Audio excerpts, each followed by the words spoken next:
Good morning and welcome to my channel. Today I have to take my motorhome in and have the starter replaced. Yeah, I wanted to do it myself, but I'm in an RV park and it's not a good place to, because you have to pull the generator completely out. It's a Onan Emerald Plus and it has to come out through the door, as there's no slide tray on the generator. It's a lot of work involved, and this is just not the place to do it. So I'm going to take it into the shop today, and the guy said he would charge me 2 hours to change the generator. He charges $120 an hour for RVs. So that's where I'm at on that, because the generator wasn't getting any spark, and so we were trying to turn it over, and then the Bendix or something stuck on the starter, and there's no way to get to it without pulling the generator. So we have to get that starter in, and then I'm going to go from there on, see if we can't get it fired up. So let's head over to the shop.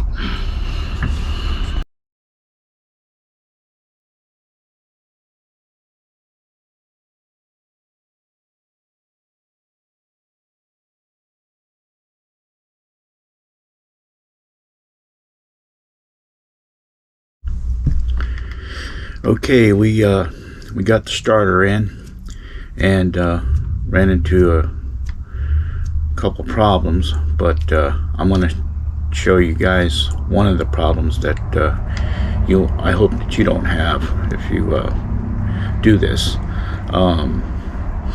It was fairly easy to get it in. We didn't have to pull the generator completely out.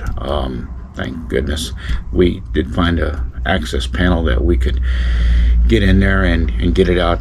And the shop did a pretty good job. So, but we did run into one problem, and he had to pull the starter a couple times. And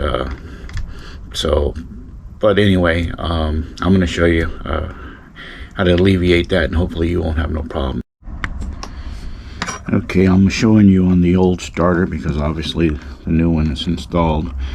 But first off, I want to show you the Bendix. It's just chewed all to heck.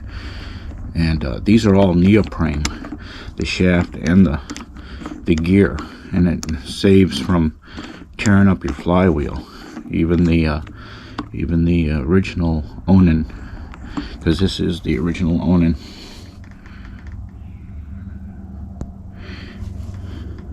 Starter. Now the problem with the new starters is, if you look right here on this spiral shaft, there will be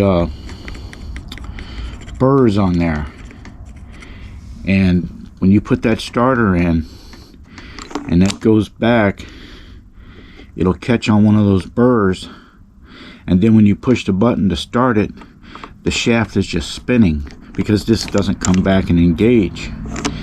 And it's cost many a guy a lot of headache to have to take the starter out again. You don't want to have to do that.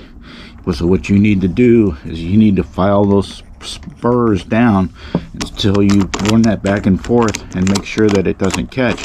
If it's catching right there and it won't come back, you're going to have problems. And that's what happens with a lot of starters that people install. They put it in and they turn it over, then they push it again and it's stuck and it just spins, and that means you got to take the starter completely out again. So you want to make sure that you clean those burrs off and that's smooth and it doesn't catch on these starters. So hope that helps someone, saves them a lot of grief.